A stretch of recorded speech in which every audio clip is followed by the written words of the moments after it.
Hello, my friends. I have been promising to do a video on ways to transfer a line drawing onto a dried pour for some time, and so I'm finally getting to it. I'm going to show you 3 different methods.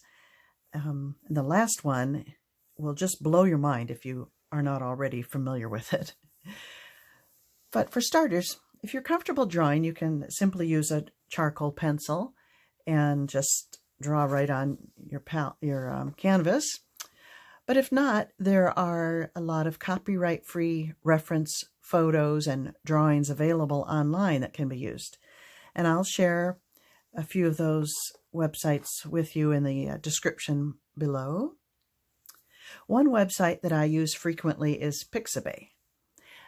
But even there, I'm hesitant to use photographs as references because I've seen the same photograph attributed to 3 or 4 photographers, so we know some infringement is going on there, and it's just something you have to stay away from. You just got to do the right thing and be very respectful of copyright laws. We wouldn't want someone taking our art and passing it off as someone else's, so it's just not cool. But anyway, they also have illustrations that I feel comfortable using, and for our purposes today, they're just right, so that's what we're going to be using. I'm going to be demonstrating on this really ugly pour. Please don't think this is a good example of my work. I was about to toss it, but I thought, oh, this would be perfect for this video. So, the first thing you want to do is give your canvas a light coat of matte spray. I use ACRYLIC. That'll give your canvas a little tooth, something for the transferred lines to hold on to grab onto. Just be sure to use it outdoors and don't inhale. All right. Now here's a page of illustrated insects I found on Pixabay. So the first thing you're going to do is use a tracing paper, and you're going to trace whatever it is you want using a pen, a fine point pen or pencil or whatever you want to use, but preferably one with some ink in it. Well, anyway, I've already done one. I already traced this one, and I used this this Sharpie. This is a really nice permanent Sharpie with a retractable tip, very fine tip.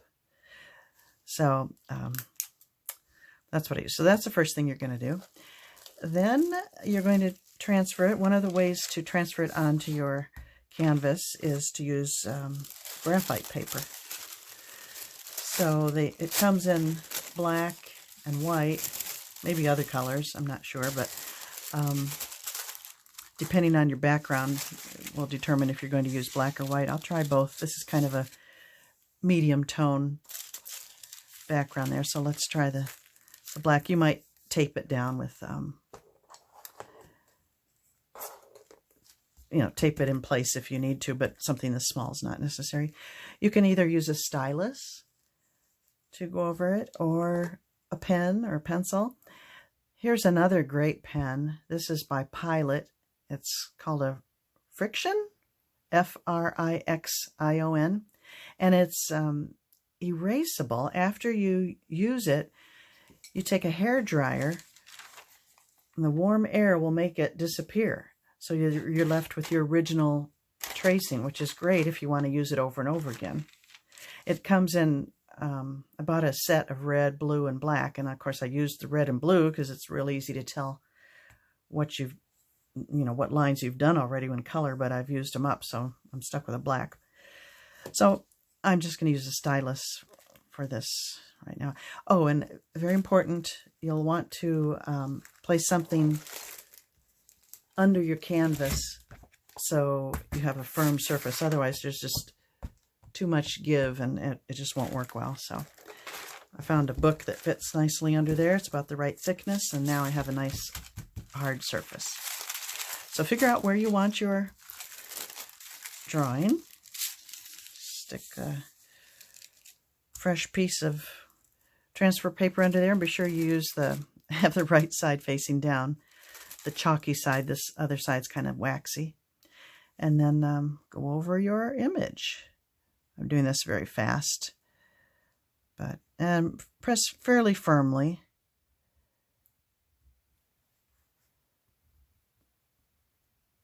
Just a tip, when I'm doing bugs, I wouldn't normally do the legs because they're hard to follow now with a paintbrush. So if you don't put them in here like this, then you can just use the paintbrush without worrying about following a line.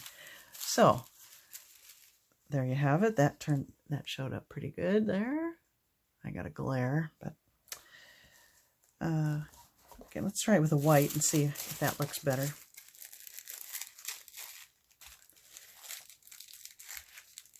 I prefer white if I can.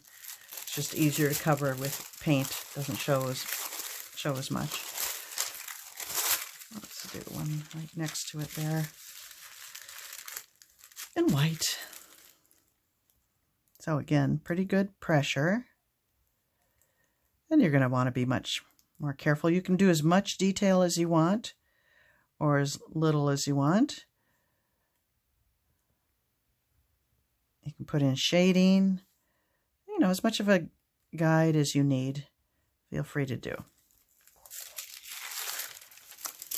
That's a little harder to see, but I actually prefer the white. That's that. Now, if you don't have any transfer paper, oh, and this is called Choco paper. It's actually water soluble once you transfer the pattern on there. It's comes off kind of white, I think. I don't know. This is so old. I don't think it's working anymore. The lines come off with water. So that's kind of fun. It works great on wood. I don't think it works well on the canvas. So that's that. Now, if you don't have transfer paper, you can take a charcoal pencil, turn your drawing over, and you can either go right over the lines or just do this.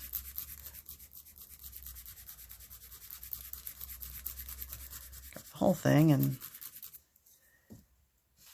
this works well because there's only one layer of anything to go through. There's nothing, you know, it's only one layer, the thin tracing paper. Oops, that tip is broken off on that end. I'm using the wrong end. Am I still in the, yes.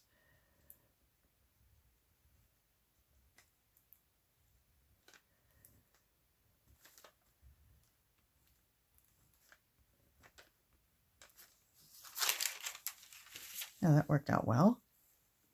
You can also black, of course, somewhere here. Well, somewhere I had a black charcoal pencil. It works the same way. So you can see they're all pretty comparable, and you can erase any of these easily with a kneaded eraser.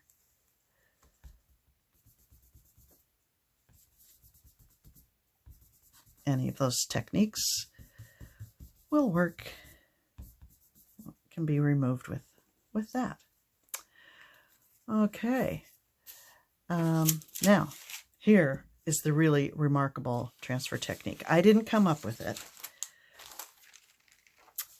I found it online by a German artist named Gerda Lipsky, I believe. And she is a genius. I love to binge watch her videos. If you're ever feeling uninspired, just watch some of her stuff. You'll be amazed. Her videos are in German, but she uses subtitles. So this time, instead of tracing paper, you're going to trace your drawing onto a piece of plastic, such as a page protector. That's what Gerda uses, and I happen to have a bunch, but I think just about any sturdy plastic would work. So you would, now this is when you need to use a waterproof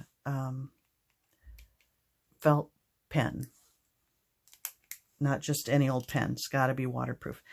And you're just going to, same thing, trace it, but this time onto the plastic.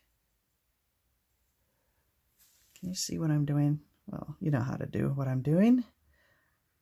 Anyway, I'm not doing it very, very well either. Maybe messy, but anyway, I'm just giving you the idea.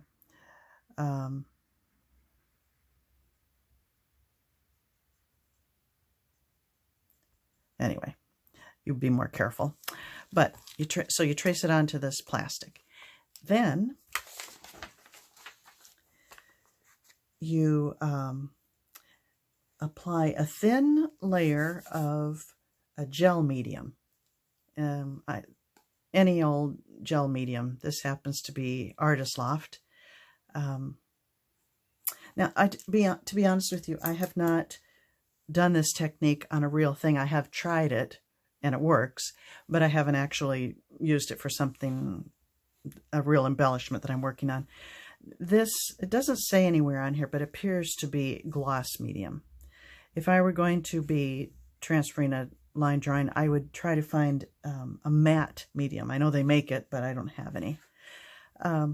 Anyway, you're going to apply a thin coat of it in the area you want to put your drawing. And while it's wet, then you place your tracing face down, the ink side down. So keep that in mind. Of course, it's going to be a mirror image. So if that's important, then you need to, if you're doing writing or for whatever reason, you need it the way you traced it, you need to print it in reverse.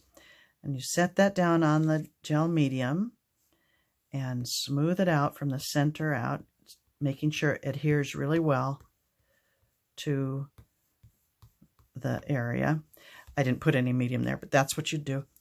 And oh, what I was mentioning about the gloss, if you just do the section you're going to be putting your line drawing on, you'll end up with a shiny patch there.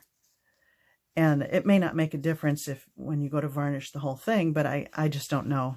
I suspect that you'd have an extra shiny spot there. So either go over the whole thing or get yourself some matte medium, and then hopefully you won't have that problem. But certainly you should experiment on something that's not that important before you go for the real thing.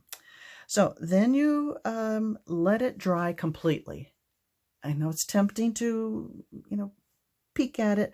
Let it dry for several hours. Maybe do this at night and let it dry overnight. But over here, I think you can see that. I did this one earlier, several hours ago, and it is dry now. So before you lift your plastic, just kind of burnish it with your fingernail or a tool. Oops, maybe if I put the book under there, have a firm, yeah, that's better. Just to make sure. And then, here we go. This is the fun part. You slowly remove the plastic and look at that. Look at that. All gone. There it is. Isn't that something? You can see the shiny medium though. So that I don't like. But I love how I got a nice crisp little line drawing on there. It's amazing. So then you can paint your embellishment any way you choose. Let it dry and varnish with whatever you like. I recommend a spray varnish for the ease of application and no brush strokes. I like this Rust-Oleum 2X Ultra Cover. It comes in matte, semi-gloss, and gloss.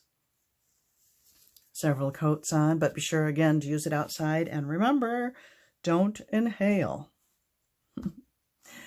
Well, I hope you found this video helpful. And I'm going to be doing some embellishing videos in the near future, and I hope you will return to watch. Bye for now. Happy painting.